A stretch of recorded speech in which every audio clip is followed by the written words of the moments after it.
భర్తకు తెలియకోకుండా భార్య పొరపాటున అది మెయింటైన్ చేస్తే తెలిసిన తర్వాత ఈ మధ్యకాలంలో అడ్జస్ట్ అయిపోయి బతికేసే వాళ్ళు కొంతమంది అయితే ఆ అనుమానం తీవ్ర స్థాయికి చేరిపోయి హత్యలు చేసుకునేదాకా చేరిపోయే సంఘటనలు కొన్ని ఉన్నాయి. ఇంకొంతమంది అయితే అటు వాళ్ళనేమి చేయలేక చిన్నపిల్లల మీద ప్రతాపాలు చూపిస్తున్నారు. అటు తిరిగి ఇటు తిరిగి చిన్నపిల్లల మీద వాళ్ళ జీవితాలు పాడైపోతున్నాయి. భర్త సుఖపెట్టట్లేదు, వేరే వాళ్ళతో సంబంధం పెట్టుకుంటే ఏంటి అని తెగించి మాట్లాడే ఆడవాళ్ళ గురించి నేను ఇంకేం చెప్పలేను.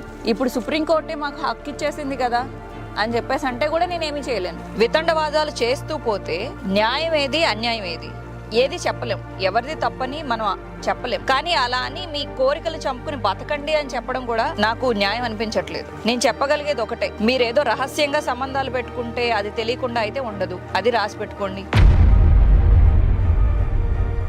ఒకవేళ ఈ భర్త సుఖపెట్టట్లేదు, ఇంకొకటి సుఖపెడతాడేమో అని మీరు బయట తప్పుదారులు పడితే దానంత మూర్ఖత్వం ఇంకొకటి లేదు. నువ్వు వాడినేం మోసం చేసి వచ్చావు, నా దగ్గర కరెక్ట్గా ఉంటావని గ్యారంటీ ఏముంది అని చెప్పేసి అంటాడు. కొన్ని రోజులు మోజు తీరిపోయిన తర్వాత వాళ్ళంత మూర్ఖులుగా ఎవ్వరు బిహేవ్ చేయరు. అడవి మృగాలు కూడా బిహేవ్ చేయవు, అంత దారుణంగా బిహేవ్ చేస్తారు. ప్రియులు అని చెప్పి ప్రియులు మోజులో పెళ్ళైన వాళ్ళు పెళ్లి కాని వాళ్ళు కూడా ఇలా పోవడాన్ని నేనైతే సమర్థించను.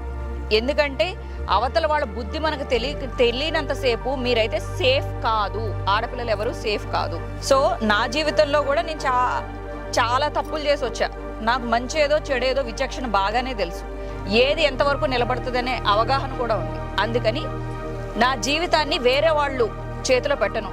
ఏ ప్రియుడి చేతిలోనో లేకపోతే ఏదో అట్రాక్షన్లో వాళ్ళ దానిలోకి వెళ్ళిపోవడము అలా ఉండదు.